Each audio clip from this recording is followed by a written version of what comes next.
পুরুষ মানুষ সহজে কাঁদে না, কারণ পুরুষের চোখে জল মানায় না। জন্মের পর তাদের মাথায় ঢুকিয়ে দেওয়া হয়, যত কষ্টই হোক তোমার চোখে জল আনা যাবে না। নারীরা হুটহাট কেঁদে উঠতে পারে, নারীরা রাগে কাঁদে, অভিমানে কাঁদে, কষ্টেও কাঁদে, কিন্তু পুরুষ কখনো অভিমান কিংবা রাগে কাঁদে না।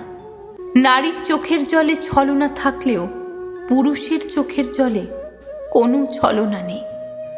তবুও যদি কোনো পুরুষ কাঁদে, তবে বুঝতে হবে সে বড় কষ্টটাই পেয়েছে এবং সে আসলেই কাঁদছে।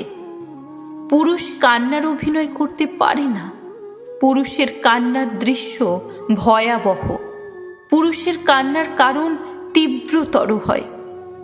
তবুও পুরুষেরা কাঁদে।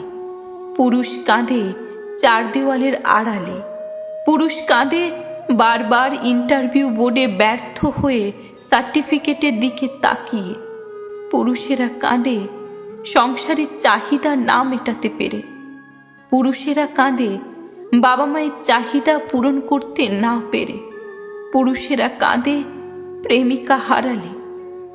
পুরুষ মানুষ নিজের জন্য যতটা না কেঁদেছে, তার চেয়েও বেশি কেঁদেছে অন্য কারোর মন রক্ষার জন্য।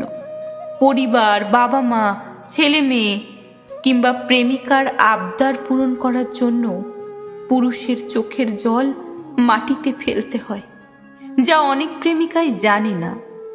ইতিহাস বলে যে নারী ইচ্ছাকৃতভাবে পুরুষের চোখের জলের কারণ হয়েছে, সেই নারী জীবনে খুব একটা সুখী হতে পারেনি।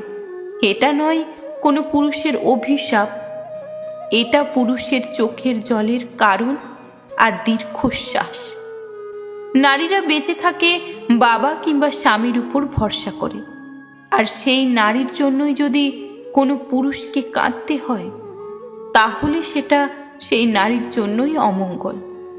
পুরুষের চোখের জল বিফলে যায় না, প্রকৃতিই তার প্রতিদান দেয়। তবুও পুরুষেরা বীর। দিন শেষে একটা পরিবার, বাবা মা কিংবা একটা নারীর বেঁচে থাকার শক্তি। পুরুষকে কাঁদিয়ে যে নারী জীবনে বড় হতে চেয়েছে, তার সারা জীবন ভাঙতে ভাঙতে গেছে, কারণ একটা নারীর জীবনে স্রষ্টার পরেই একজন পুরুষের স্থান। এই অসাধারণ লেখাটা আপনাদের কতটা প্রাসঙ্গিক মনে হয় অবশ্যই জানাতে ভুলবেন না। সকলে ভালো থাকবেন, সুস্থ থাকবেন, আর ভালো লাগলে গল্পটা শেয়ার করে সকলের মাঝে ছড়িয়ে দেবেন।